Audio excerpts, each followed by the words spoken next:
رمان غرور و تعصب،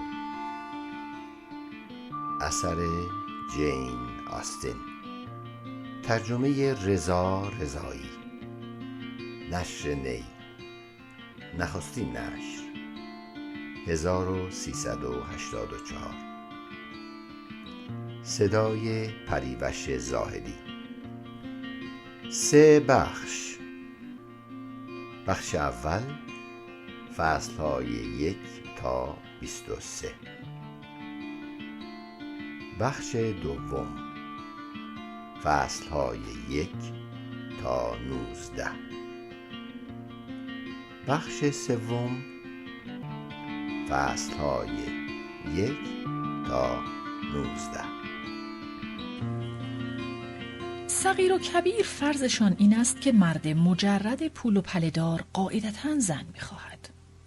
وقتی چون این مردی وارد محل جدیدی می‌شود، هر قدر هم که احساسات یا عقایدش ناشناخته باشد، چنان این فرض در ذهن خانواده‌های اطراف جا افتاده است که او را حق مسلم یکی از دخترهای خود می‌دانند. روزی خانم بنت به شوهرش گفت: آقای بنت عزیز، شنیدی که ندرفیلد پارکو بالاخره اجاره دادن؟ آقای بنت در جواب گفت که نشنیده است. خانم بنت گفت: ولی اجاره شده. همین الان خانم لانگ اینجا بود، سیر تا پیازشو گفت. آقای بنت جوابی نداد. زنش بی‌طاقت شد و با صدای بلند گفت: نمیخوای بدونی کی اجارش کرده؟ تو میخوای به من بگی؟ باشه، گوش میکنم. همین اجازه کافی بود. بله عزیزم، باید بدونی. خانم لانگ میگه که ندرفیلد یه جوون پول و پله‌داری اجاره کرده که مال شمال انگلستانه. روز دوشنبه با کالسکه 4 اسبه اومده بود ملکو ببینه. اونقدر خوشش اومد که درجا با آقای موریس توافق کرد. قرار قبل از پاییز بیاد بنشینه. چند تا از خدمتکاراش تا آخر هفته بعد میان به این خونه. آقا اسمش چیست؟ بینگلی. متأهل یا مجرد؟ اوه، مجرد عزیزم، این که معلومه. مجرد و حسابی هم پول دار. آیدیش سالی 4-5 هزار تاست. جون میده برای دخترای ما. چطور؟ چه ربطی به اونا داره؟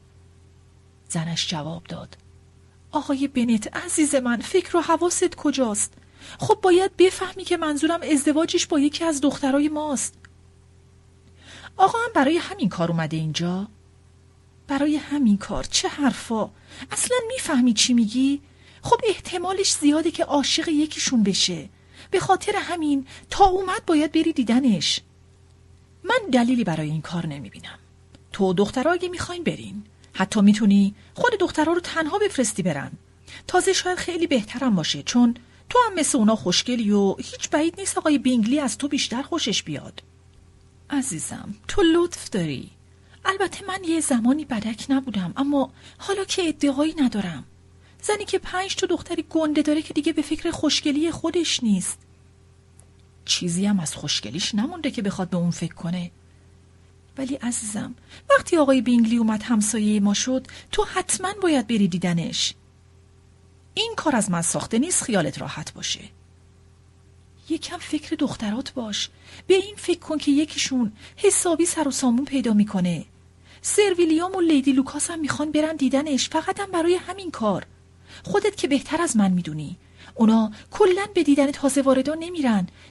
تو حتما باید بری، چون تو اگه نری ما چطور به دیدنش بریم؟ خیلی داری سخت میگیری. تازه مطمئنم آقای بینگلی از دیدنتون خیلی هم خوشحال میشه.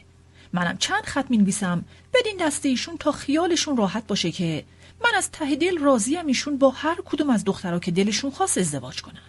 البته باید ذکر خیلی هم از لیزی کوچولوی خودم بکنم. اصلا دلم نمیخواد این کارو بکنی. لیزی که سرتر از بقیه نیست. راستش نصف خوشگلی جین هم نداره.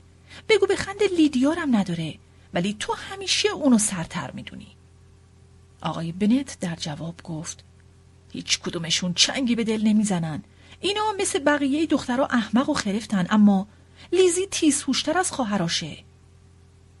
آقای بنت، چطور دلت میاد تو سر بچه‌های خودت بزنی؟ اصلا تو خوشت میاد ناراحتم کنی. هیچ به فکر اعصاب ضعیف من نیستی. اشتباه میکنی عزیزم، من خیلی هوای اعصاب تو دارم. اعصاب دوست قدیمی منه. لااقل 20 ساله که شاهدم با احترام از اعصابت حرف میزنی. اوه، تو نمیفهمی من چه غم و غصه‌ای میخورم. امیدوارم غم و غصه‌ت تمام بشه. سالای سالم زنده بمونی و ببینی که دسته دسته جوانای 4000 پوندی میان به این حوالی. ولی اگه 20 تا از این جوانان بیان اینجا چه فایده‌ای برای من داره؟ تو که نمیری به دیدنشون. خیالتو ناراحت نکن عزیزم، اگه 20 تا باشن حتما به دیدن همشون میرم. آقای بنت معجون عجیبی از حاضر جوابی، طنز و کنایه، توداری و دمدمی مزاجی بود، طوری که 23 سال زندگی مشترک هم کافی نبود تا همسرش به شخصیت او پی ببرد. اما فکر خانم بنت را راحت تر می شد خواند. زنی بود با درک و شعور نه چندان زیاد، سواد و معلومات کم و خلق و خوی متغیر. وقتی از چیزی ناراضی بود فکر می کرد عصبی است. کاروبارش در زندگی این بود که دخترهایش را شوهر بدهد. تفریحش نیز دید و بازدید و کنجکاوی بود.